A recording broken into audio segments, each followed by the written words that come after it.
Well, hello everybody, it's Matt, and I'm still off work until Monday, so I figured I would go ahead and wrap up my Paul McCartney reviews, at least until the new album comes out in September, and we'll worry about the new album in September. But for today, we'll worry about the new album, which came out October 14th of 2013, and got all the way to number 3 in the US and in England both. Album had 4 different producers for various songs, which kind of sounds like a disaster in the making, sort of a too many cooks in the kitchen situation. But I'm happy to report that's not the case. It worked out in this case, and was actually named the 4th best album of the year by Rolling Stone, which isn't saying much because Rolling Stone hadn't been worth reading since the early to mid 70s, but and I can't imagine what 3 albums were better than this. But good on them for recognizing a great album. And I'll say right up that this is among my favorite of his solo albums. So, not to spoil the ending, but there you go. So, yeah, this came out. Well, let's look at the cover first. Wasn't all that jazzed about it when the album came out, but it's grown on me over the years. So you got new that way. You got new with the orange or red. I think that's what the cover of the CD is. I've only got this on vinyl. You got the gatefold, and you've got all the songs with the lyrics inside there.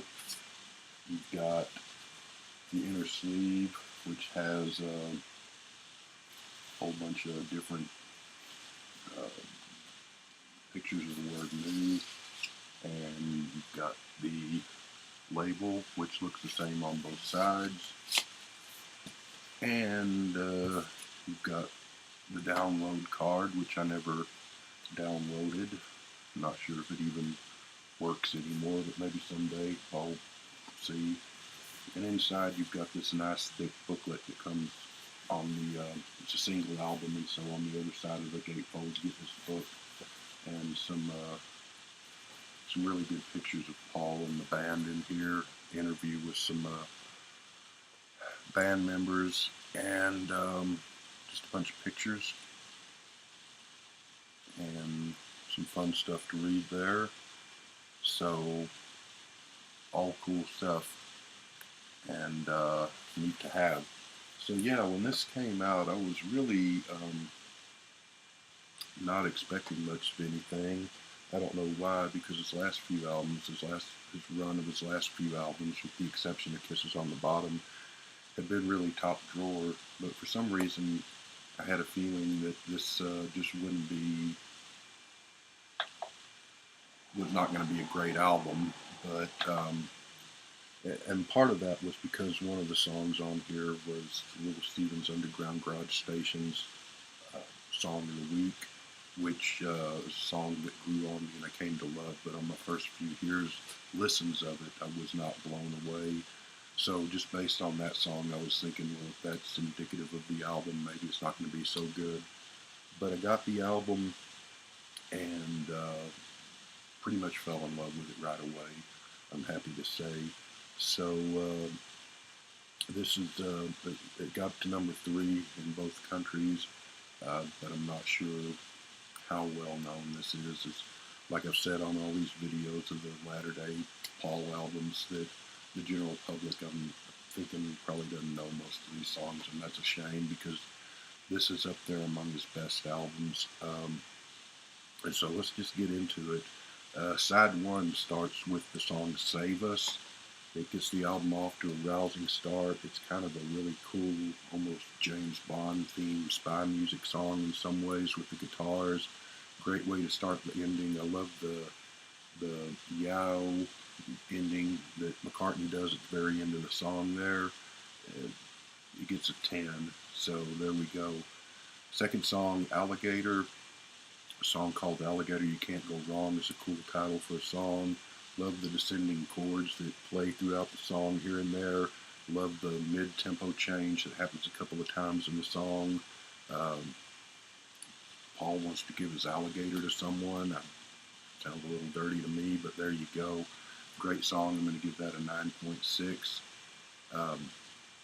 Third song is On My Way to Work. This is the one that was on Song of the Week on Little Steven's Underground Garage, and they still play it here and there, even several years later on that station.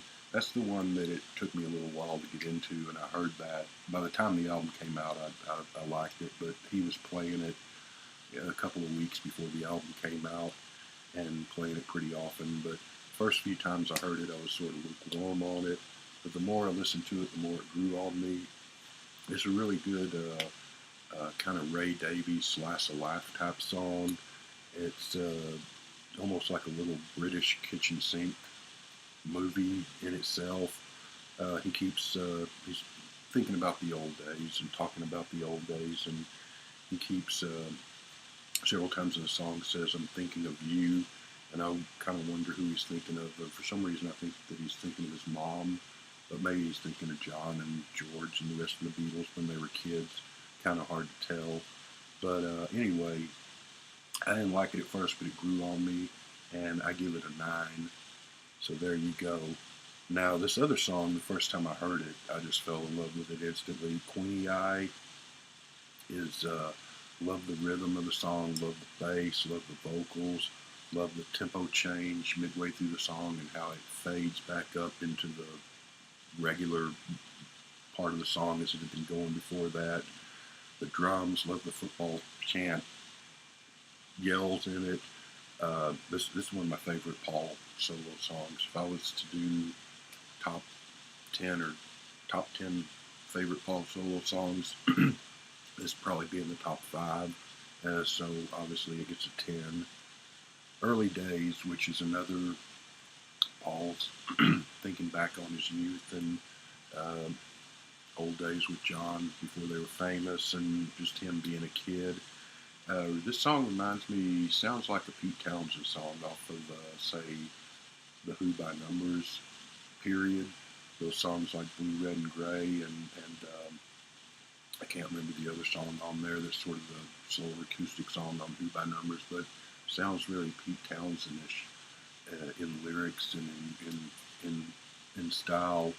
But the only thing is toward the end, he gets into that Paul's always having to try to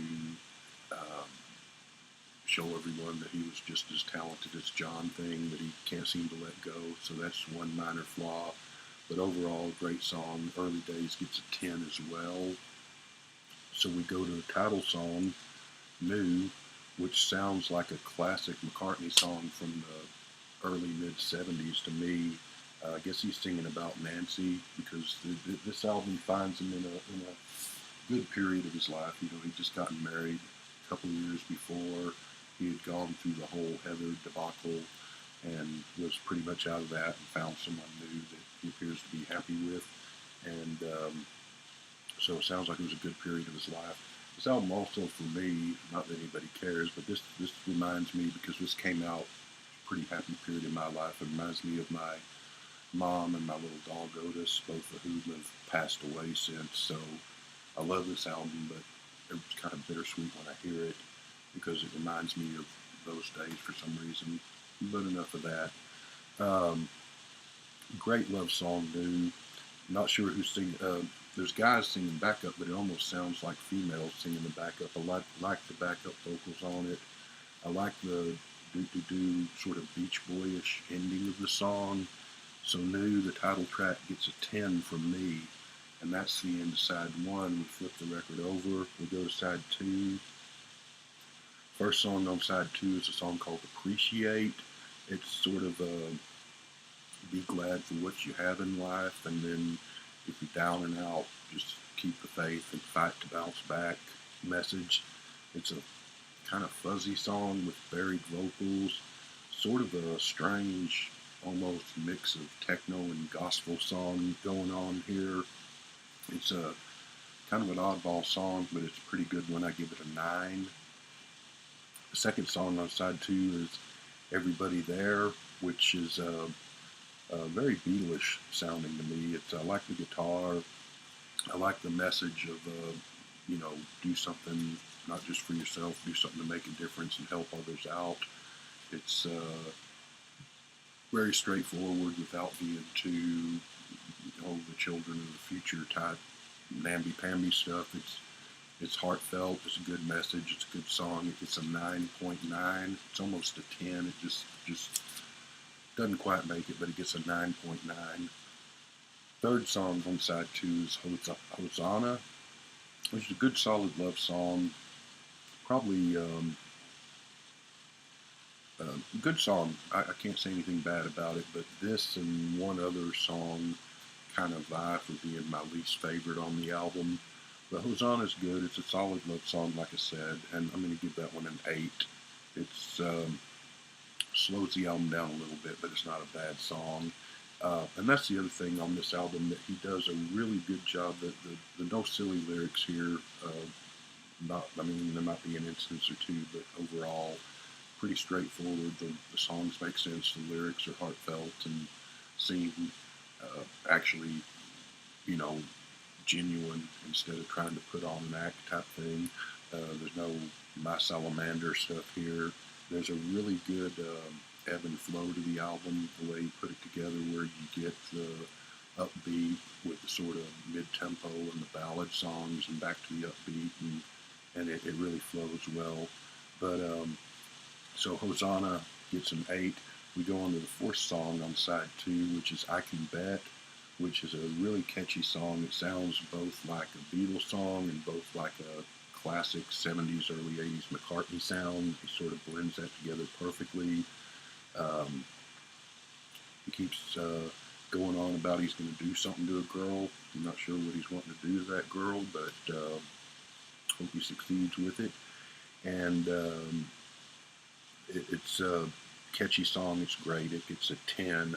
The only downfall to this is that I wish he would have recorded this song 20, 30 years ago when he, voice was in its prime.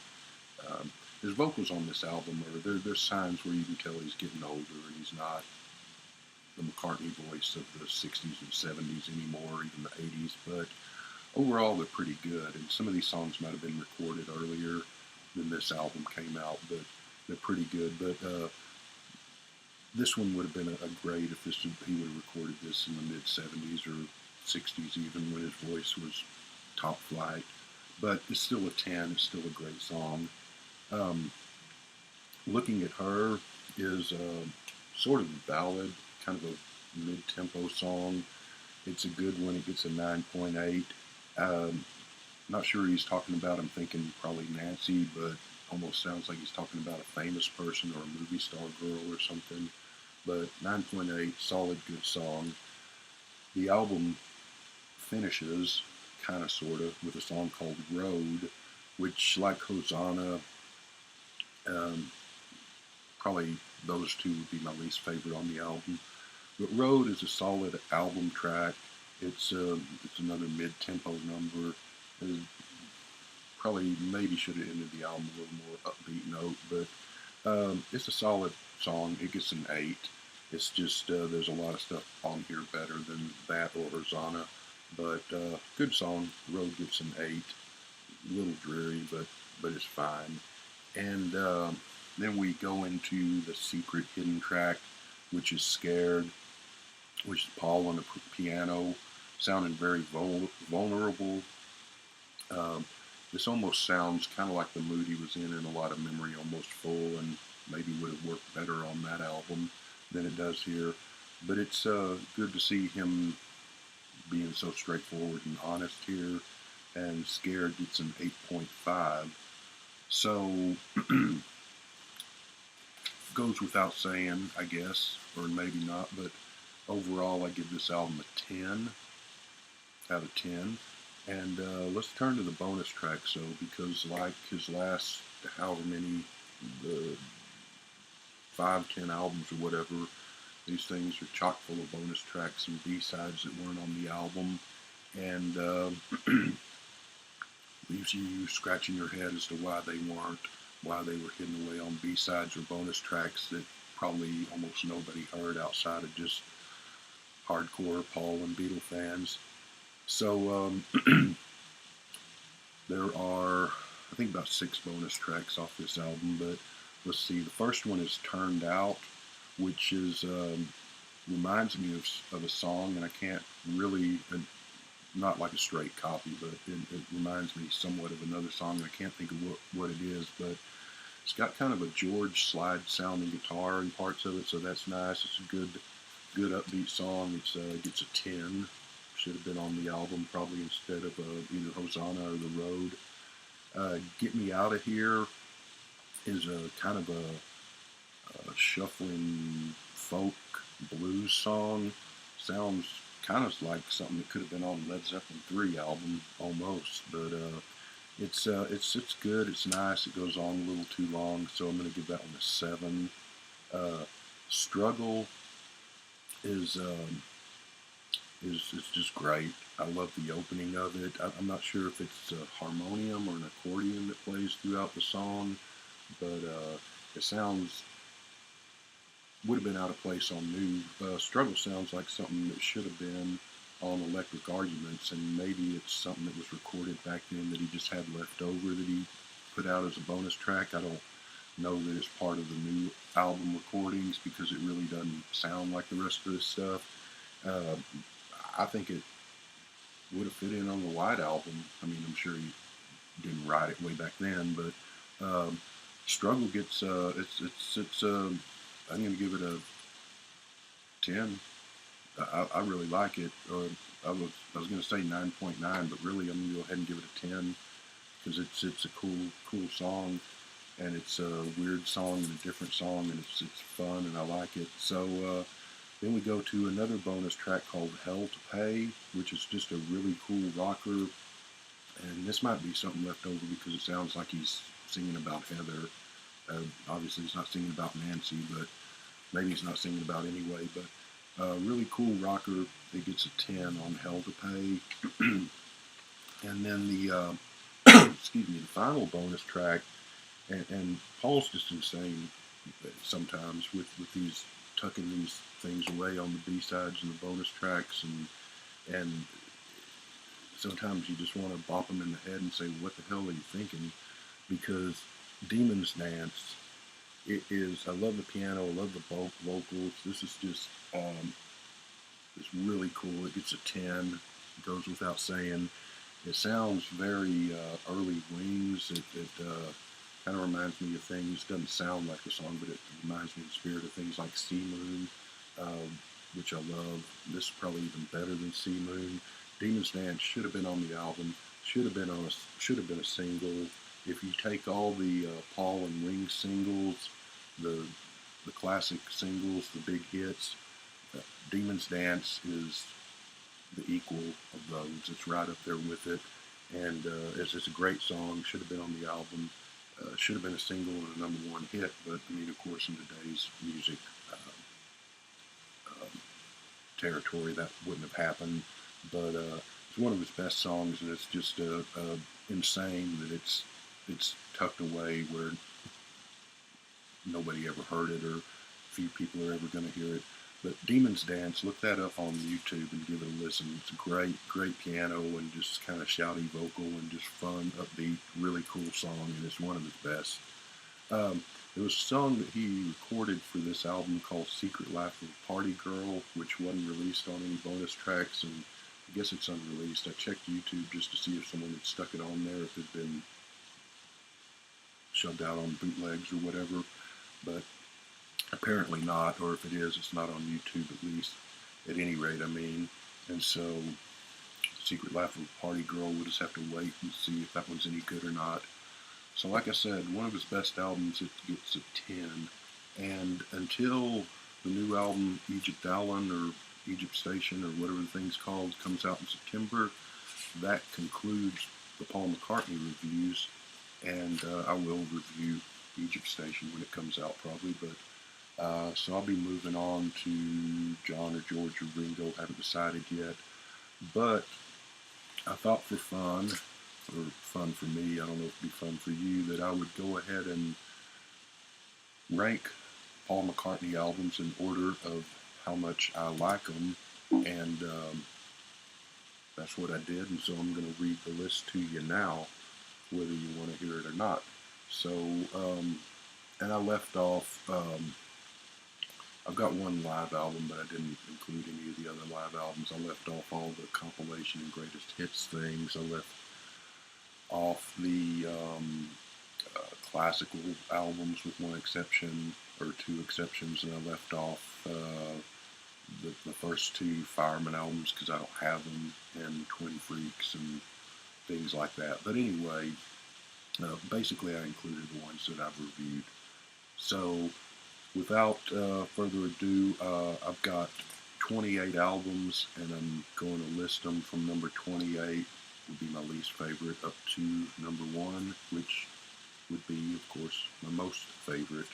So, and I didn't pull out all the albums. I'm just going to read the list. So how exciting is that for you? Probably not very, but let's get to it. Number 28, Chopa Chubop CCBP, the Russian album, whatever the hell that thing's called, comes in at number 28. Kind of a pointless covers album there. Number 27, Wings at the Speed of Sound, which just a lousy album, really. There's 2 or 3 songs on there I like, All Right, Beware My Love, and I don't know, Saint-Tropez and something else, but they're hardly essential. The rest of the album's just pretty much junk. Bass line and Silly Love Songs is cool. The song sucks, but anyway. Number 26 with the Red Rose Speedway, Paul's most forgettable album, in my opinion. There's one song that's very memorable, but it's Drek, Be My Love. The rest of the album, I played that thing over and over through the years I have it, and 10 minutes after I played it, if you ask me about a song, I can't remember it. It's just that one of those rare times when Paul's knack for catchy hooks and melody just escaped him. There's a couple of songs of Big Barn Bad, and there's 1 or 2 other songs on there that I like all right. I can't even remember the names of them now, but it's not a very good album. Number 25, we get Give My Regards to Broad Street. Pointless album, has 2 great songs on it, and a bunch of pointless covers of Beatles songs that are don't add anything to the originals, of course, and don't do anything interesting or different with the originals, and then you just get a lot of pointless incidental music that's neither here nor there.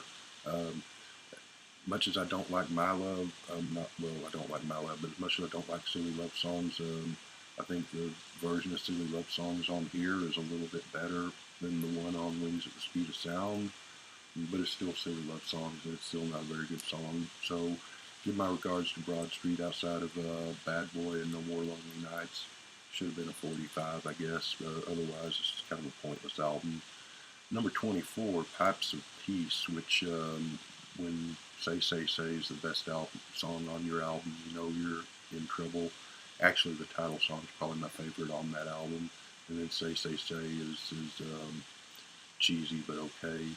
And the rest of that album is sort of like Red Rose. It's I play it, and then 10 minutes later, it's right out of my mind, and I forgot it. It's just pretty insubstantial, forgettable album. And even when you're listening to it, there's some bits of songs that are okay, but you're just saying this just isn't a very good album, and it's not. So that's why it's at number 24. Number 23, Kisses on the Bottom. It's not a terrible album, but it's a pointless Paul doing old great pop standard songs from the 30s and 40s. Nothing wrong with that kind of stuff, but when I'm in the mood to listen to it, I'd rather just go listen to Sinatra and Bing Crosby and the real people that did it back then.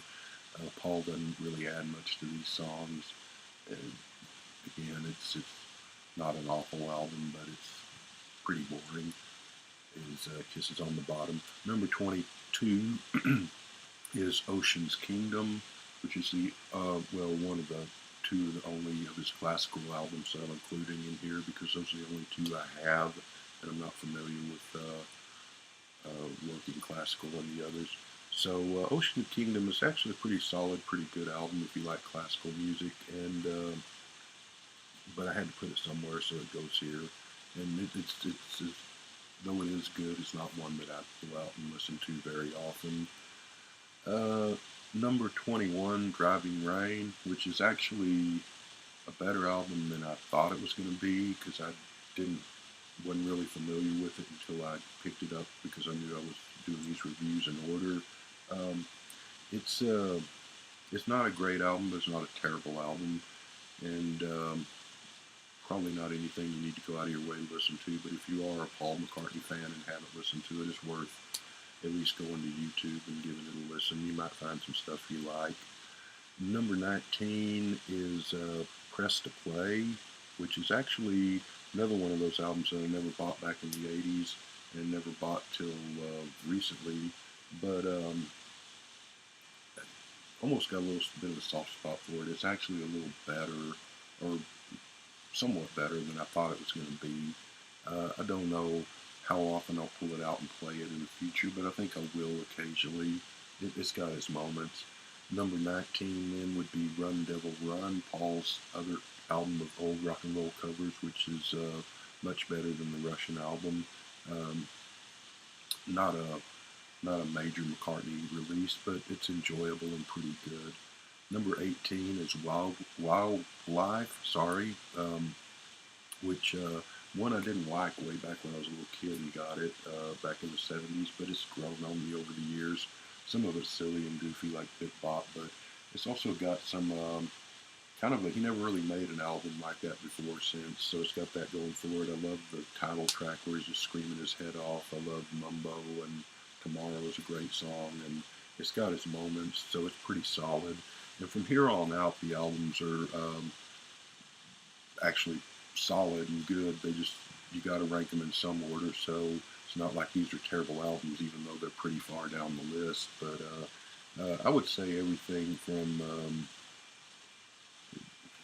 anyway, from this point on, let's just leave it at that. So Wildlife at number 18. Number 17 would be Family Way, which I've quite enjoyed that. His first solo album, even though he doesn't really play on it. Film music, kind of classical music. I get a kick out of it, and I play it probably once every year or two. Love the movie. Wish I was out on DVD or Blu-ray because I'd love to see it again. Number 16 is going to maybe shock some people, but Chaos and Creation in the Backyard. And number 15 is Flaming Pie. Both really good, really solid albums. Both albums that I admire more than I actually like.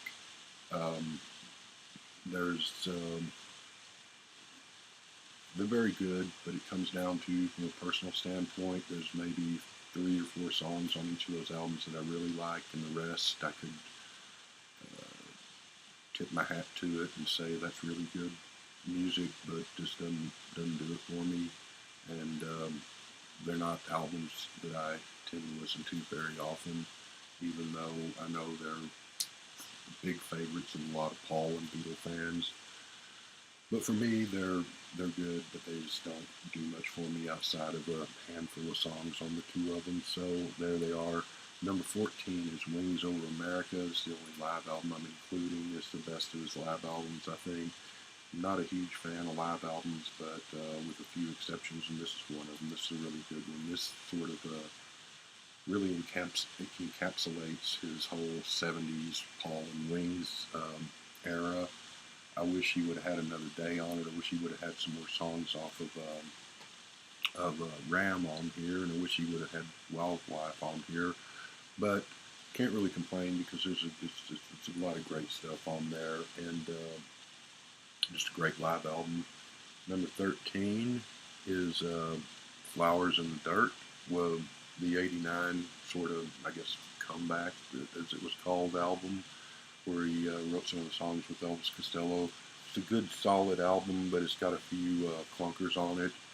So number 12 would be the follow-up to that album, Off the Ground, which I think is actually a better album than Flowers in the Dirt. Obviously I do, because I ranked it ahead of it.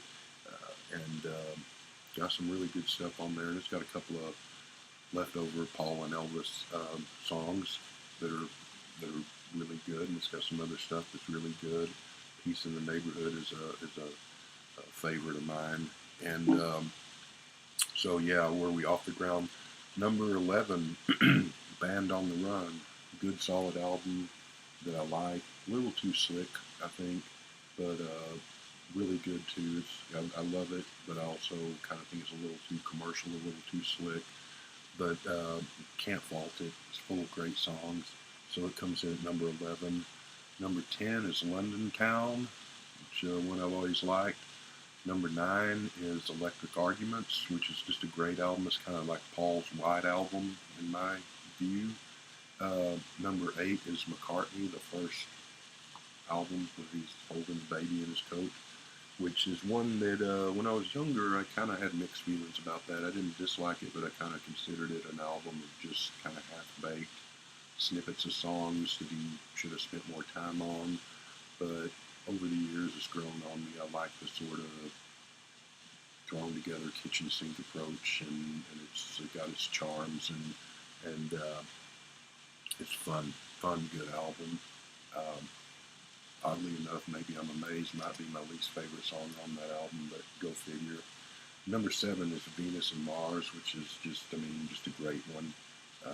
Love the title track, love the rock show, and even though he has some of the other members of Wings contributing songs, they're not half bad on that album, which was, he did that on Speed of Sound, and it didn't work out too well, but number 6 is Memory Almost Full, one of his later albums, which is just a great one that should have got a lot more attention and notice than it did. Number 5 is New, which is a 10.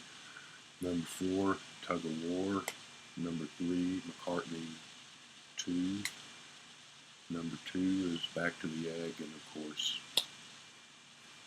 that means Ram is number 1. So that's my list of McCartney albums in order of preference, and that's my review of New, and I will be back with whichever Beatle I decide to do next. So take care.